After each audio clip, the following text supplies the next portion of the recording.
This is the new Gemilai OWL G3006H. When I shared the G3006 and the G3006A before, a lot of people were asking about the H version. Now it's finally here.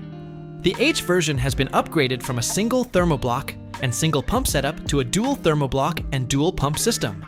That means you can brew espresso and steam milk at the same time. In this video, I'll also compare all three versions, so by the end, you'll have a clear idea of whether the H version is the right one for you. As usual, let's start with a quick look at the accessories. You get a 58mm spouted portafilter, and inside it, there's a double-shot non-pressurized basket. The tamper is the same one used across the OWL series, with a stainless steel base. You also get a single-shot basket, a cleaning disc, a screwdriver, and a cleaning brush. So the accessories are basically the same as the original version and the A version. Now let's talk about the design and build quality. The overall design and layout follow the OWL family style. You get a separate 58mm commercial size brew group, and the whole group is all metal. The brew group also has built-in PTC heating, which helps maintain good thermal stability. The steam wand is extra long, and the angle is easy to adjust, so even a larger milk pitcher is not a problem. It still uses a 2-hole steam tip, and the steam power is strong. It also comes with this stylish steam lever on the side. On the front, you get a pressure gauge and an LCD panel where you can adjust the settings. And for power, it still uses this very nice switch that feels solid and satisfying to use. But if you look more closely, there are a few differences in the design. On the original and A version, the front panel had a plastic frame around it.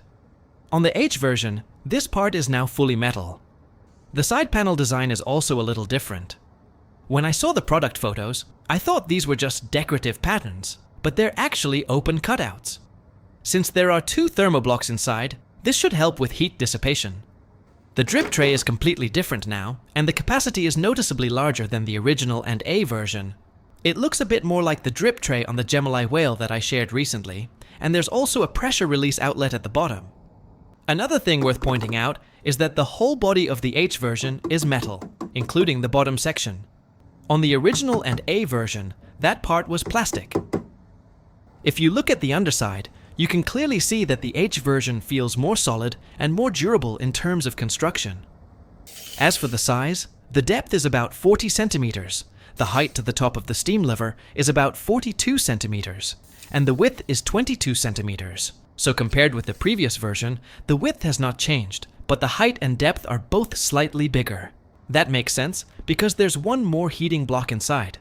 Still, overall it looks quite compact. And if your counter space is a bit narrow, you can let the machine sit slightly forward because the center of gravity is more toward the back. There's also a large 1.7-liter water tank at the back, so you don't need to refill it too often. Now let's talk about the controls. The buttons are on the top, and the main difference is that the steam button is gone. In its place, you now get a Descal button. Because this is a dual thermoblock machine, steam has its own separate heating system. You don't need to switch from brewing mode to steam mode. As soon as you open the lever, steam is ready right away. The other buttons are mostly the same as before. These two are the automatic brew buttons, and this one is the full manual button. The automatic brew buttons can still be customized. Just press and hold for 3 seconds to enter the custom mode. Then when you reach the shot time you want, for example 28 seconds, press again and the machine will save it. The manual button is simple.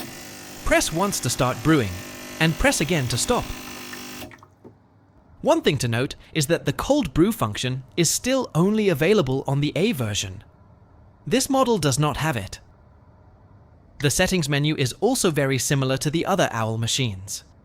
Press and hold the plus button on the LCD for 3 seconds to enter the settings, and you can adjust the brew temperature there. The temperature range goes from 80 to 102 degrees Celsius, which is a very wide range, and gives you more flexibility for different roast levels. If you press and hold the minus button, you'll see P1 and P2. P1 is the pre-wetting time. This is the low-pressure pre-infusion stage, and it can be adjusted from 0 to 10 seconds. P2 is the waiting time after that.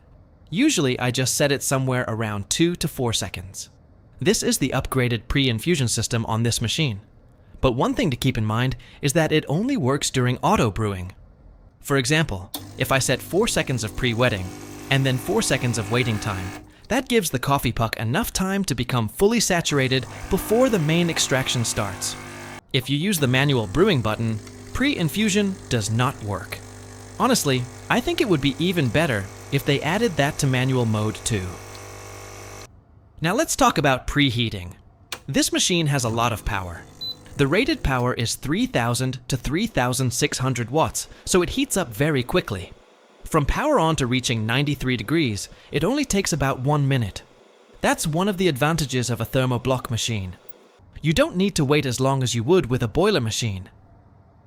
Right after heating up, the water coming out from the brew group is already very hot.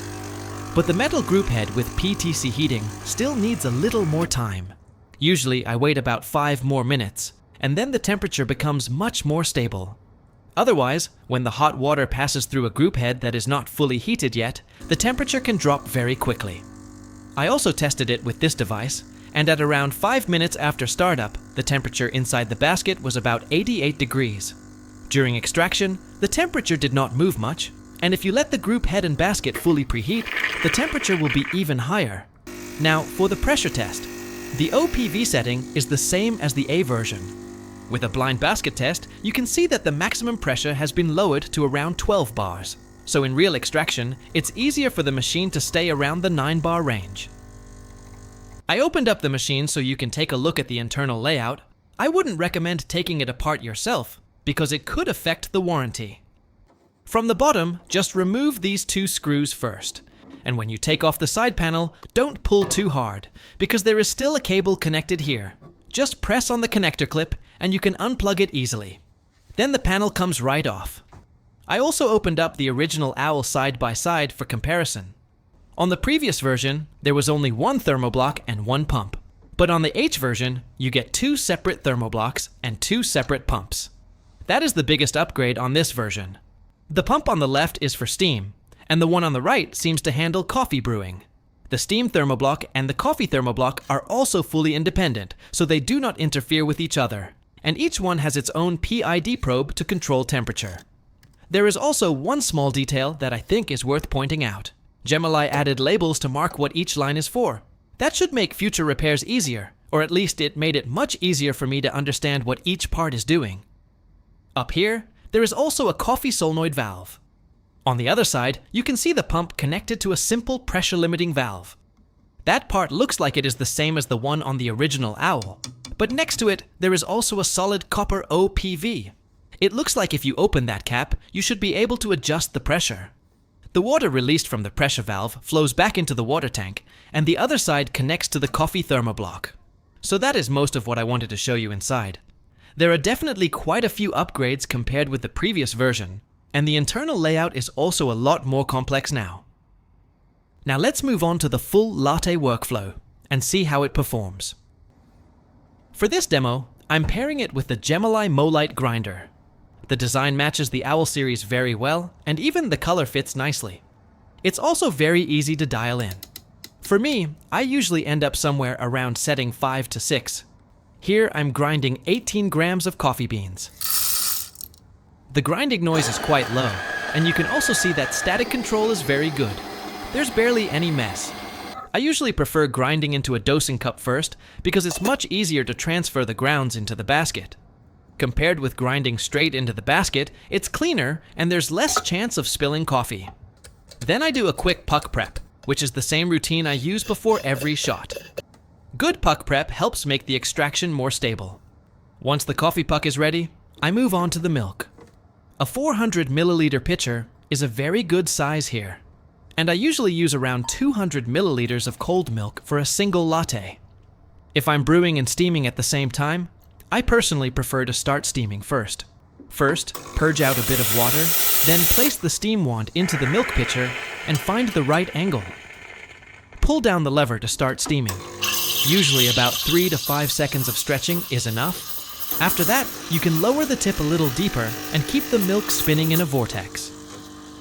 Brewing and steaming at the same time really makes the workflow much more efficient. The steam power is also very strong.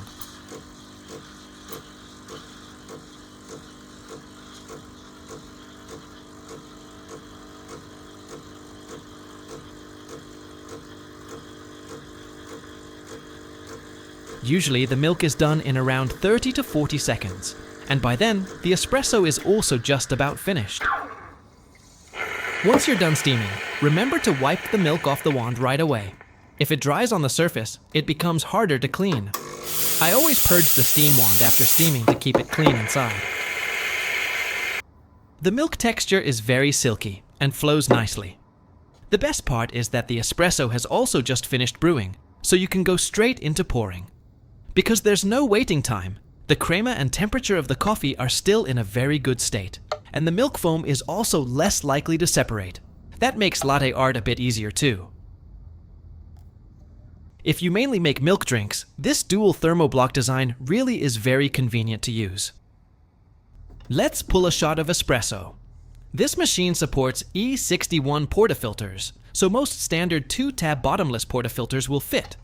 The one I'm using here is the bottomless portafilter from the Gemilai OWL. Now let's take a look at the extraction. At the start, I set a 4-second pre-infusion. You can see that the puck is already fully saturated, so honestly the waiting time could probably be a little shorter. Because the OPV is set to a relatively lower maximum pressure, and there's always some pressure loss inside the system. Once you dial in a proper flow rate, the actual brew pressure can stay very close to 9 bars throughout the shot. So using a bottomless portafilter is not a problem here. As long as your puck prep is done properly, there is usually very little spraying. And with fresh beans, this grinder and machine combination can make a very nice espresso. The shot is not harsh, and the overall taste is very pleasant. Whether you're making straight espresso or milk drinks, this setup handles both very easily. So now, I've finally tried every machine in the Gemilai OWL series. And right now, this is the most powerful machine in the OWL lineup. If you want something with performance closer to a dual boiler machine, but with the faster heat up and better efficiency of a thermoblock system, then the H version is probably the best fit for you. The A version, on the other hand, gives you the upgraded pre-infusion system and the unique cold brew feature. So if those functions matter to you, that one is still a very interesting option. And if you do not really need those more advanced features, and you just like the OWL design, then the original OWL is still the best value option in this series. And this Molite grinder pairs well with all these machines. One thing I should mention though, is that this is a high power version with a 16 amp plug, so it may not be available in every country. Right now, it is only being sold in some parts of Europe and in Asia. So if it is available in your area, I do think this is a very strong option to consider for a home espresso machine. If you have any questions about this machine, leave them in the comments. Thanks for watching, and I'll see you in the next one.